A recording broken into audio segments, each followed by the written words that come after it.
Welcome to Hustle and Flow with Heather Hubbard, episode number 7. Hi, I'm Heather Hubbard, and I was a litigator, partner, and practice group leader at an AmLaw 200 firm. I know what it takes to rise to the top. I also know all too well the toll it can take on your personal life. So how do you shine bright without burning out? How do you embrace your ambition without selling your soul? You're listening to the Hustle and Flow podcast.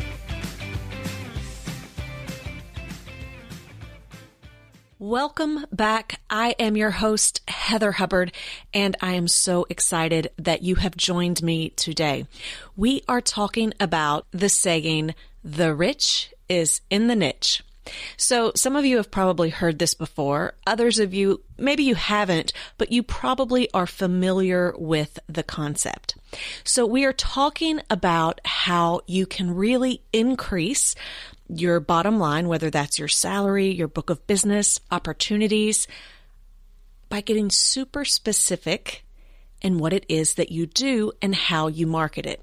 So there are 2 aspects that we are going to cover today. And the first is substantive niching, and the second is niching in your marketing efforts. They're 2 different things, and you can niche in one or both areas.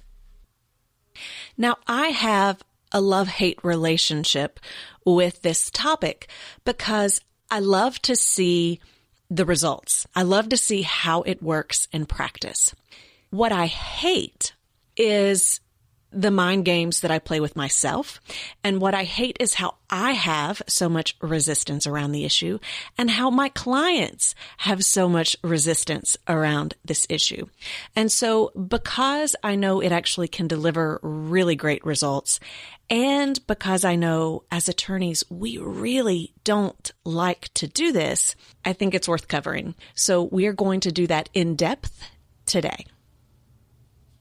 So first, let's talk about why attorneys resist the concept of really niching down. It starts very early on in our careers. I knew that I wanted to be an entertainment and intellectual property attorney. And I was told by my law school and by a lot of the law firms that I was interviewing with, when you become an attorney out of law school, you really need to be a generalist. You need to be a really good attorney first and foremost. And only after a few years can you really start to develop some type of specialization, especially if you are a litigator.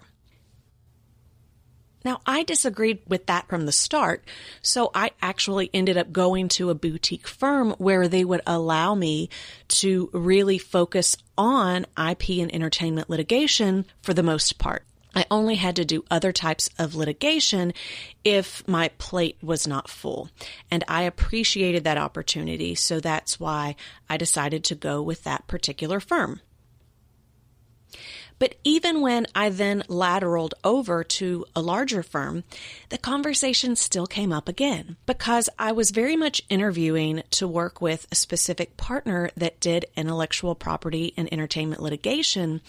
But a lot of the people that were interviewing me, because it was a much larger firm, they had a very different perspective. And many of those litigation partners would tell me, well, you're not really being hired for this specific position.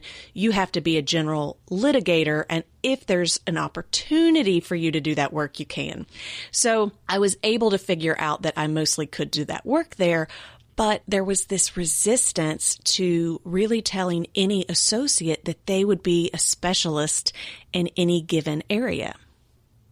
And if we think about licensure, the way that attorneys get licensed, some states will have certain certifications or specializations, but for the most part, that doesn't exist. Once you get your law license, you can really practice most any area of the law, and a lot of specializations are really for purposes of marketing and using certain phrases in advertising, depending on the state that you're in.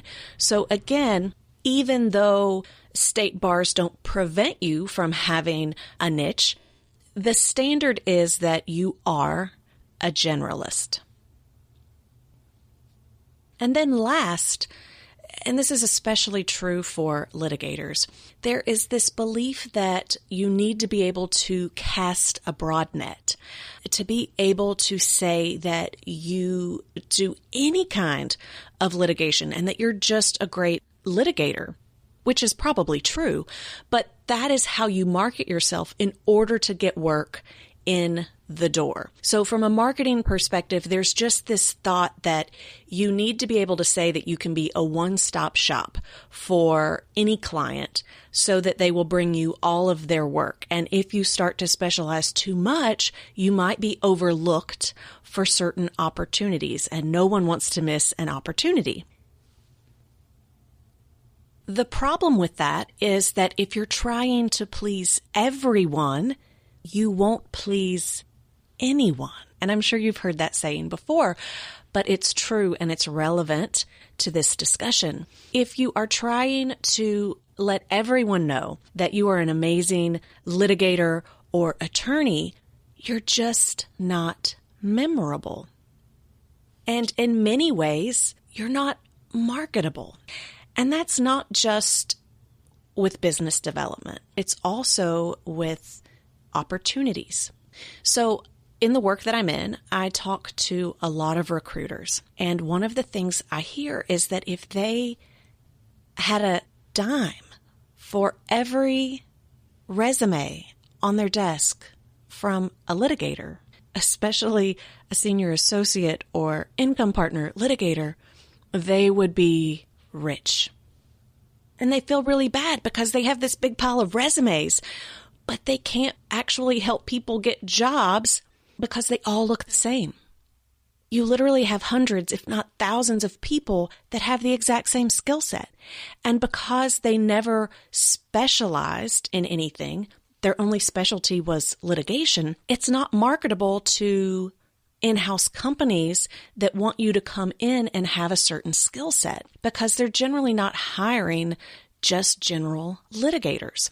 So we're going to talk about this, the substantive piece and the marketing piece. Don't worry if you're like, oh my gosh, I am a general litigator. Are you saying that, I'm never going to grow a book of business and I'll never have any opportunities to find another job if I decide to leave? It's okay. It's not the end of the world.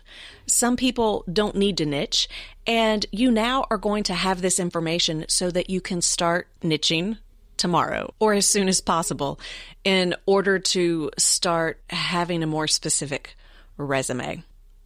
Okay, so when I mention that some people don't need to niche, that's really that rainmaker that is a relationship builder. And, I think a lot of us talk about building books of business in terms of relationships in general, but I find that there's actually very few people that have that skill where anyone and everyone wants to call upon them whenever an issue comes up because they trust them so much.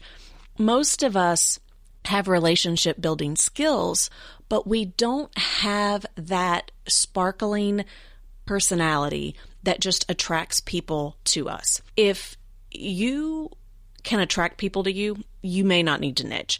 If your book is already big enough or you are already completely, filled up with work, you're satisfied with that work and you have great opportunities, you don't need to niche, right? Like, don't try something new if what you've got is already working. But if you're trying to build relationships and that's not working, then niching, even if it's just from a marketing perspective, can give you another tool that you can use to try to help. So the interesting thing about relationships is that sometimes they get in the way. And we don't talk about that too much in the legal industry. We will go into conferences, we will get involved in different organizations or boards, and we start to meet people and form relationships because we're told that's what matters. But knowing someone on a casual and friendly level does not mean that that person is going to send you work. If they don't believe that you are credible, they're not going to send you work. If they think that you're just a good attorney, they're not going to send you work. They're especially not going to send you work if they think that sending you work may somehow undermine or ruin the relationship. And I hear this from female in-house counsel a lot. It's this fear that I really like you now. I didn't know you before. I now have this relationship with you. I really like you. And I'm worried that if I send something to you and it doesn't turn out well, then that's really going to strain the relationship that I now have and like. Now, I don't know if that's a gender-specific issue, but I hear this a lot more from females than males. And if I check in and I'm honest with myself, I probably do that sometimes too. There are men and women that I know and like in my business where I think they could maybe help me, but I'm worried about hiring them because I'm like, well, if it doesn't work out, does that strain our friendship? And so I think that's an important discussion for us to be aware of and to have, because if we're building relationships that actually are preventing us from them doing work with other people, it's something we need to keep in mind about the way we approach our networking. So how can you start your relationship on the right footing where you're really seen as someone they would send work to? Or not all relationships are going to be that way. How can you start a friendship and then really be seen as someone that's an expert so they have no fear that if they send you work, you are going to take care of them and make them look amazing?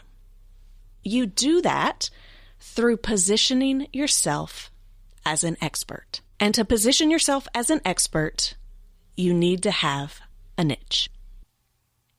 Prospective clients want to know that you are the best of the best at what you do.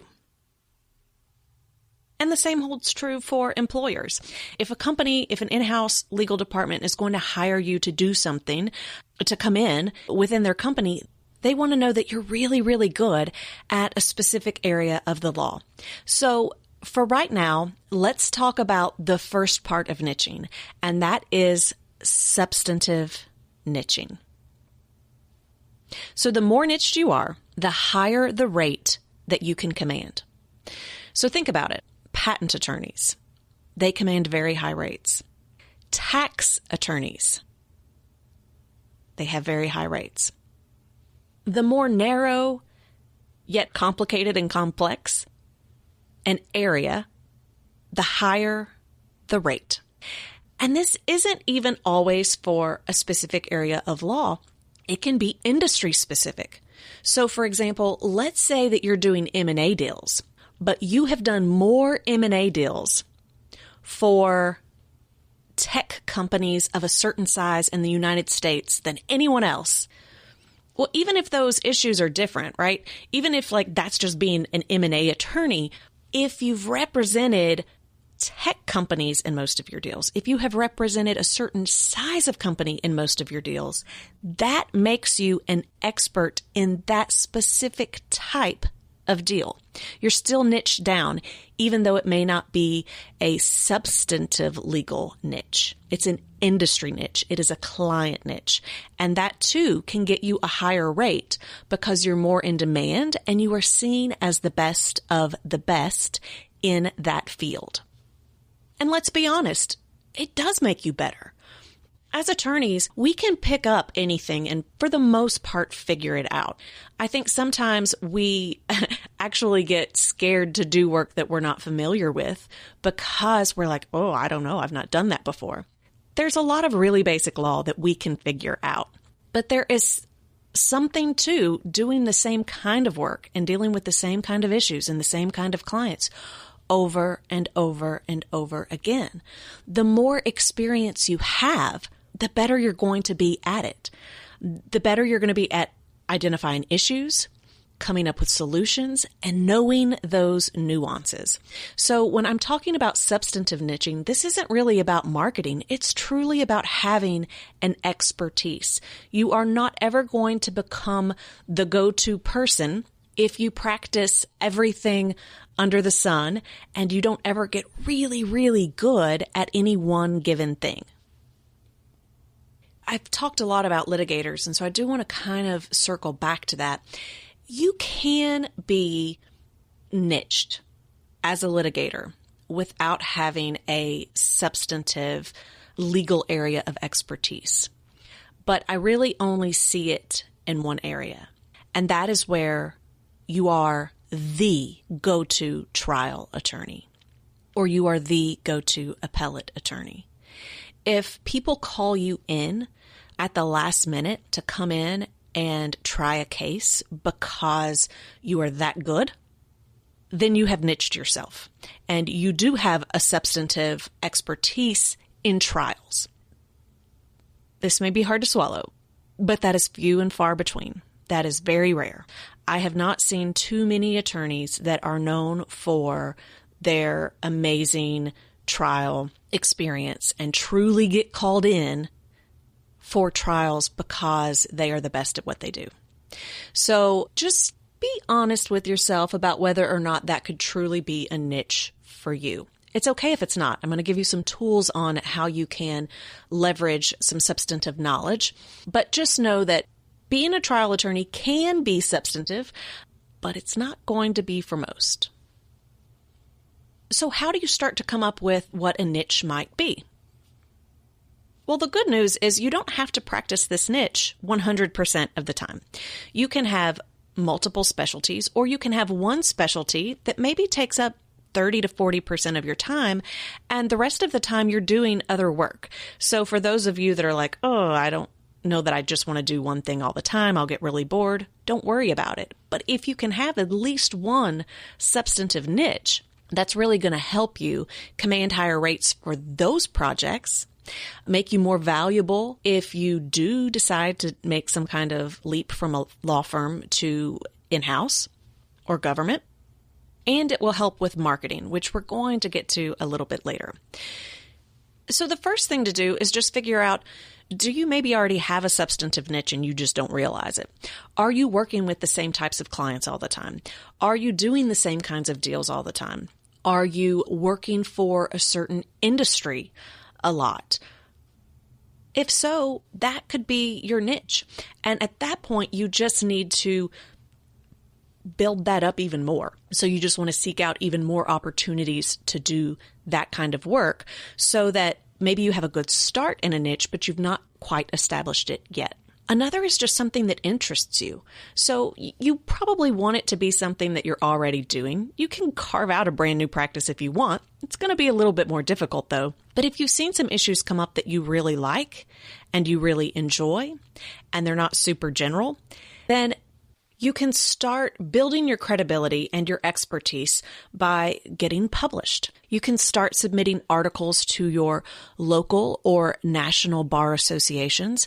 Maybe there are some industry organizations where you can go in and be a guest speaker or write for their publication, maybe have a guest blog. You might start your own blog on that particular topic or industry. Although you generally don't get direct work from articles that are in organizations or even bar journals and business journals, or even from speaking, it does start to create credibility.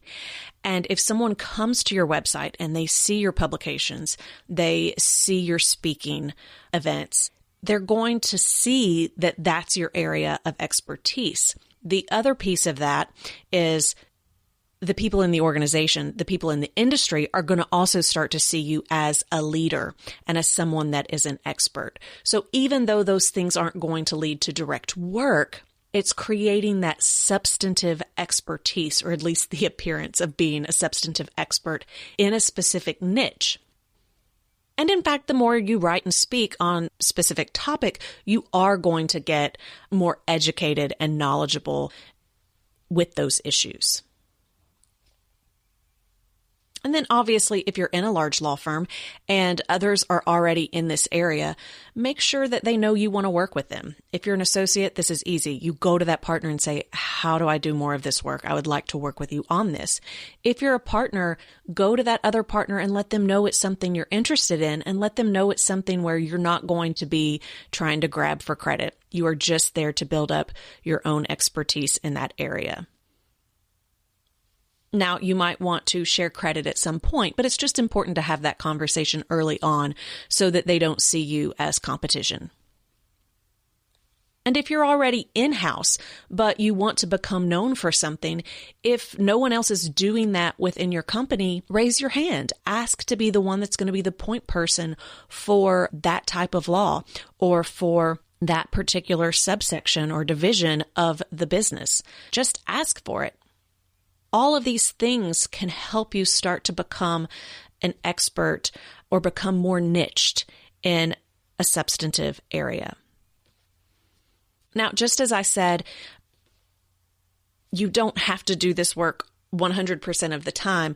I do hear resistance and think that some people feel as though if they get too narrow, if they get too niche down, that people will never think of them for other things. And I think that's not true.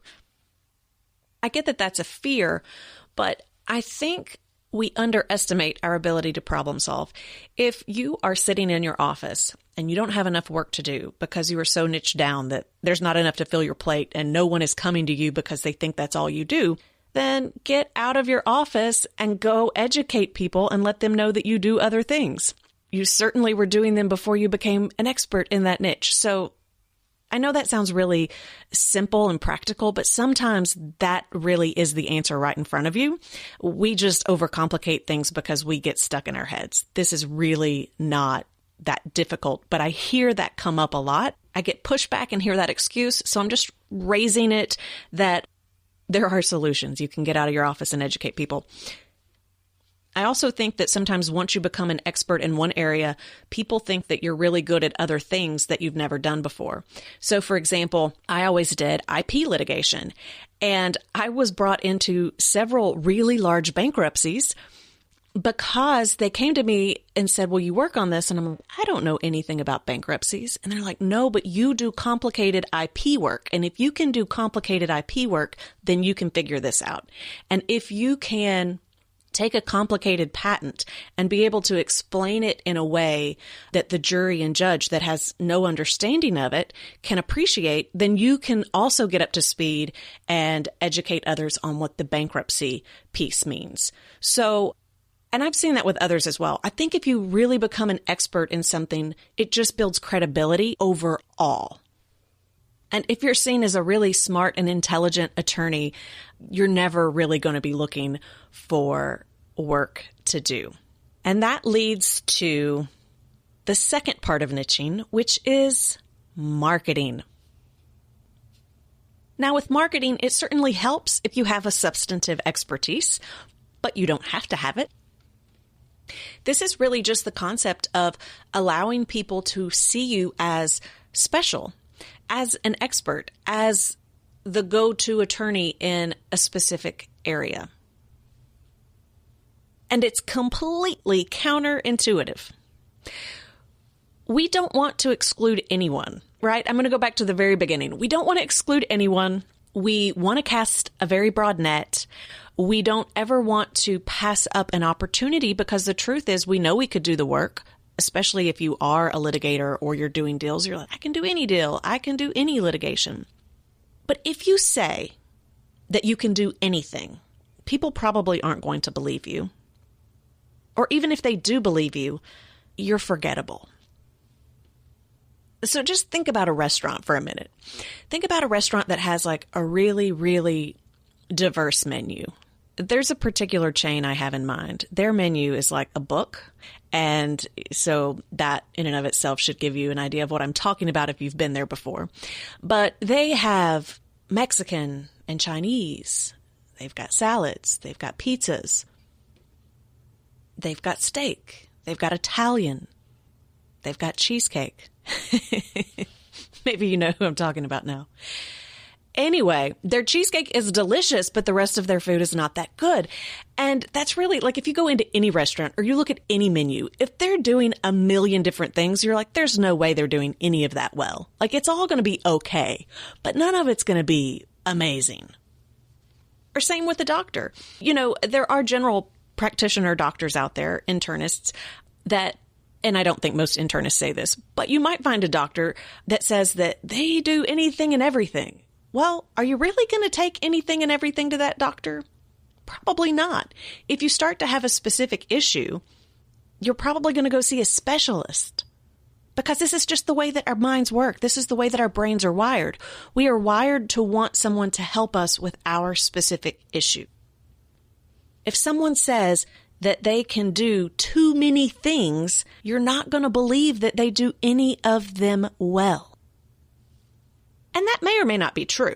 It could be that they can do a lot of things well, but it's just that belief. We seek out the best. We seek out experts. What makes us think that clients aren't going to do the exact same thing when they're in the business of hiring an attorney for a very specific issue?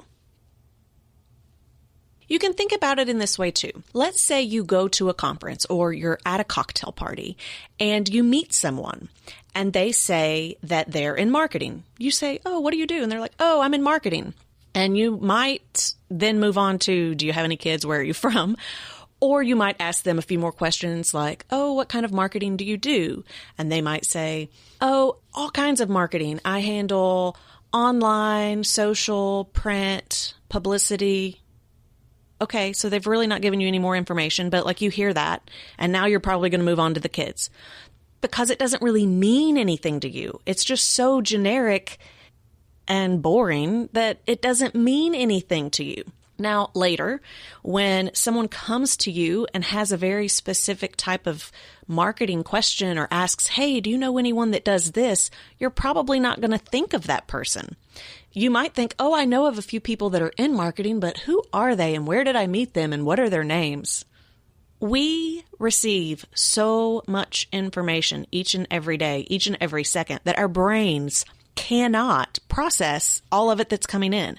So it's literally set up neurologically where we are constantly dumping out what we think we don't need.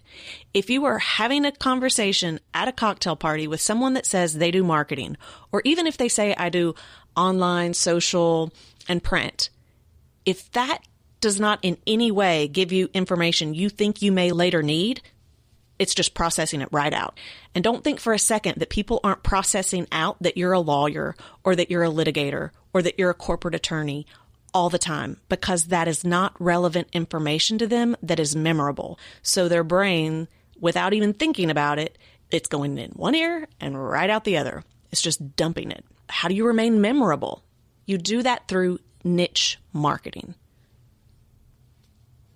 So let's take that same scenario where you're at a cocktail party and you meet someone and you say, "What do you do?" And they're like, "I help accountants grow their business and get more clients through LinkedIn ads." Wow, that's pretty specific. Now, you're an attorney, not an accountant. But your brain, again, I love neurological science. I'm not in any way a neuroscientist, but I really do enjoy reading up on this stuff. What happens is your brain immediately, the first thing it starts to do is try to figure out, is this relevant to me? And because that's super specific, you start to try to find that relevancy. And there you're like, "Oh, I'm on LinkedIn." And you remember it because even though he said that he works for accountants, he said that he helps grow business and get clients through LinkedIn ads. And because you're on LinkedIn and because you want to grow and get clients, you're likely going to remember that. Now, you're also going to think, maybe, if it's something that you're really interested in, well, if he can help accountants, he can probably help me, right? So even though he just was super, super specific and super, super niched, it's one, going to make him more memorable, and two, it's more likely to get you interested in hiring him, even though he didn't even say that he works with people like you. This is the interesting part of niching and part of how it's so counterintuitive. The more specific you are, and the more you say you only do one thing for a specific type of person, the more other people want to work with you. It makes absolutely no sense. I don't know if it's the concept of being hard to get or if it's just this, neurological way of association, but we look for solutions and we remember people that are super specific in what they do. Now, this guy also probably still helps with all kinds of social media, all kinds of online media, all kinds of print, right? Like he probably still does a ton of marketing, but you're not going to remember the person that said they do marketing. You are going to remember the guy that said he does LinkedIn ads to help accountants get more clients. And this is how you can leverage niched marketing. It doesn't mean that you're only doing one thing. It simply means that you're only communicating one thing at a time. And there are a few different ways to go about this. One is if you have, let's say you're a labor and employment attorney, and you have 2 or 3 very specific types of cases or issues that you deal with a lot, or industries. You would go ahead and have an elevator speech for each one of those. And depending on where you are and who you're talking to, it's just going to be plug and play. You're going to pick the one you're going to use. And then you just can pick any of them if you randomly meet someone and there's no context. Because again, it doesn't really matter whether or not that's going to relate to them. Because if you just say you do labor and employment law, they're going to forget you. So your odds are actually better to say something that's completely irrelevant if it's specific, because they're more likely to remember it. And the other, which is kind of advanced, you got to be really good to do this, is to be very skilled at being the one that initiates a conversation and gets information out of the person that you're talking to, and then crafting your elevator speech on the fly for that specific person and their needs. Now, I'm not talking about being scammy or salesy or slimy, right? You're going to be ethical about this. Don't lie about what your expertise is. But if you can help someone understand what you do in a way that's going to be meaningful and memorable to them, then you owe it to that person and yourself to say it in a way that they'll remember. The only downside to this last approach, and something that you need to be really careful with, if you're telling people that you do something or you're an expert in something when you're not, and this kind of goes back to ethics, if they go to your LinkedIn bio or they go to your bio on your website and it says, that you're focusing on something else, or that you do a gazillion things, none of which reference what you claimed was your expertise, that may backfire on you. So you want to do this from a place of integrity. But if you do and you're honest, then it's not going to be a problem at all. I personally think that the best way to do this is to really have 2 to 3 main things that you want to specialize in or want to say that you do, and then use it based upon whatever conference or audience that you are talking to. And I would do that for your bio as well. Again, for litigators that show that they do 20 different kinds of litigation, unless you are known as the go-to trial attorney, or unless you have those amazing relationship building skills where people are calling you and you don't ever have to pitch, you want it to be more narrow. Because even if you've got 3 different specialties on there, if they see that you are an expert in one area, they just see you as more credible. And again, I know there's probably resistance to this. I know there's probably some pushback and you're thinking that doesn't make any sense, but it works over and over again. And I also know that it works in my own business. Anytime I try to be broad and say that I work with a lot of different people because I'm worried that, I'm going to lose an opportunity, I actually lose work overall. Whereas if I'm really specific about what I'm doing and who I'm working with, people will come to me and say, I know this isn't what you do, but I really think you could help us. And so I know it's worked for me in my business. It worked for me when I was an attorney, and it's worked for a lot of my clients. So there's a reason why they came up with the saying, the rich is in the niche. That's not coincidence. So if you have been struggling to build a book of business, or if you have been struggling to find an in-house job, I encourage you to start trying to figure out a way to have a niche so that you can be a specialist and so that you can market yourself in a way that people will remember you and call upon you for your credibility and your expertise. All right, that's it for today. Thank you so much for joining me, and I hope to see you in the next episode. For show notes, downloads, and other free resources, and to keep the conversation going, head on over to hustleandflowpodcast.com. See you there.